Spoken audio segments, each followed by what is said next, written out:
نہیں، سب سے پہلے تو یہ تو کیا طریقہ ہے کہ آپ چوری چپکی کام کریں. وارنٹ گرفتاری کے لیے تو کہ آپ سب سے پہلے اس کو بتانا ہوتا ہے کہ آپ کے خلاف یہ وارنٹ ایشو ہوا ہے اور کس قانون کے تحت ایشو ہوا ہے.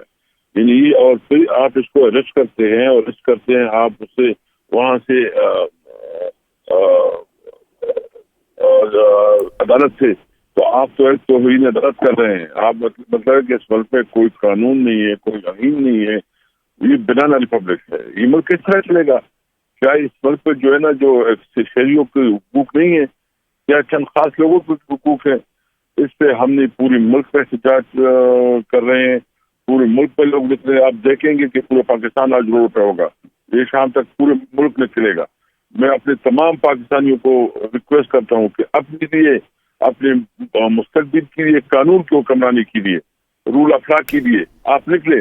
اگر اس وقت آپ کے ایک بہت بڑے لیڈر کو اس قسم کا تصدیق کی جا رہی ہے جو ملک کا پرائم منسٹر ہے اور اس کے باوجود قوم نہیں نکلتی، تو پھر قوم کا خدا حافظ. مجھے امید ہے پاکستانی قوم مایوس نہیں کرے گی، نکلیں گے اپنی آزادی کی خاطر. اصل کیسر صاحب، یقینی طور پر پاکستانی قوم جیسے کہ آپ نے کہا وہ نکلیں گے، پی ٹی آئی کے کارکنان جو ہے وہ نکل رہے ہیں، لیکن کیا قانونی اور آئینی راستہ اختیار کیا جائے گا؟ ایک جانب تو چیف جسٹس نے جیسے سیکرٹری انٹیریئر کو آئی جی کو طلب کر لیا ہے، لیکن پاکستان تحریک انصاف مزید کیا قانونی راستہ اختیار کرے گی؟ ابھی جو ہے نا اسلام آباد ہائی کورٹ میں جو ہے نا ایک ریٹ بھی فائل ہو گئی ہے اور اس پہ بھی مجھے امید ہے کہ آج ہی اس پہ ہیئرنگ ہو جائے گی. اور یہ عمران خان کو جو ہے نا زیادہ وقت تک اپنے پاس نہیں رکھ سکے گے. ایک عدالتی کارروائی بھی ہم کر رہے ہیں، قانونی جنگ کر رہے ہیں، اور ہم روڈوں پہ بھی ہوں گے، اسٹریٹ پہ ہوں گے. جی، ریٹ میں کیا موقف اختیار کیا گیا اسد کیسر صاحب؟ اس میں ہم نے یہ موقف اختیار کیا گیا ہے کہ نمبر 1 یہ ہے کہ ہم تو ہمیشہ قانون کا احترام کرتے ہیں، اور عمران خان جہاں قانون کے احترام کی خاطر جو ہے عدالت میں پیش ہوئے ہیں اور اس کے باوجود جو ہے نا اس کو اس طرح گرفتار کرنا اور اس کے خلاف کوئی کیس بھی نہیں ہے، کوئی وارنٹ بھی نہیں ہے. اور اب جو آپ کہہ رہے ہیں کہ چوری کا وارنٹ ہے جو کہ انہوں نے چھپائے رکھا تھا، یہ اس طرح نہیں ہوتا. یہ ملک جو ہے نا یہ قانون کی حکمرانی کے بغیر نہیں چل سکتا.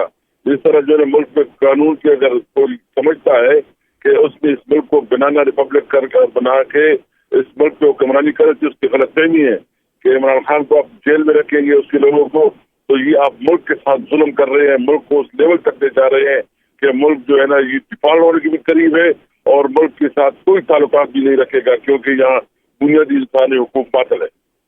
جی اسد کیسر صاحب، ویڈیو پیغام بھی خان صاحب کا سامنے آیا ہے جو گرفتاری سے پہلے ریکارڈ کیا گیا ہے، جس میں وہ بتا رہے ہیں کہ ان کو معلوم ہے کہ ان کی گرفتاری ہونے جا رہی ہے اور جب یہ ویڈیو اب تک پہنچے گی میں گرفتار ہو چکا ہوں گا. تو یقینی طور پر خان صاحب کے علم میں تھا، تو کیا پہلے سے کوئی پیش بندی کی گئی ہے اس حوالے سے؟ پی ٹی آئی کے اندرون خانہ کیا کوئی حکمت عملی تیار کی گئی تھی؟ دیکھیے، ہم نے پوری چیز طے کی ہے. ہم نے جو اس کے لیے جو قانونی ہماری جدوجہد وہ بھی جاری رکھی تھی اور ہم روڈ کی ہے. ابھی میری شاہد قریشی، اسد عمر، فواد چودھری اور سب سے بات ہمارا مسئلہ ہو گئی ہے اور ہم آج پورے ملک پہ جو ہے نا احتجاج ڈال دے رہے ہیں. جو میری بات سن رہے ہیں اور وہ نکلے اپنی لیے ملک کے ساتھ. اسد کیسر صاحب یہ بھی بتائے گا، D G I S P R کی جانب سے اسٹیٹمنٹ جاری کی گئی ہے، عمران خان بار بار نام لیتے ہیں خاص ادارے کا اور ادارے کی شخصیت کے بارے میں، اس حوالے سے آپ کا کیا نیریٹو ہے؟ دیکھیں، سب سے پہلے تو یہ ہے کہ ہم نے تو ہمیشہ فوج کی رسپیکٹ کی ہے.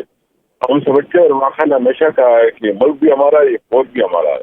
اگر ایک انڈیویجول کے اوپر میرا کوئی اس قسم کی بات ہے تو اس کو اپنی ایکسپلینیشن وضاحت کرنی چاہیے. میں سمجھتا ہوں کہ یہ جس طرح بیان آیا ہے، یہ بیان جو ہے نا اگر یہ سمجھتے ہیں تو بالکل اس کی باقاعدہ تحقیقات کی جائے تو پتہ چل جائے گا کہ کیا کردار ہے. ہم سمجھتے ہیں کہ ہمیں ہر صورت میں، ہم کسی بھی صورت میں اپنی فوج کو کمزور نہیں دیکھنا چاہتے، اور یہ ان کا رویہ کہ ایک پاپولر پارٹی اور پاپولر لیڈر کے خلاف جو ہے نا کوئی اس طرح بیہیویئر ہونا مناسب ہے. ہمیں چاہیے کہ پاکستان جو ہے نا مضبوط ہو اور پاکستانی فوج مضبوط ہو. اسد کیسر صاحب، بالکل یہ بیان بھی آپ کے سامنے ہے جس کے بعد اس کا ایک رد عمل بھی سامنے آیا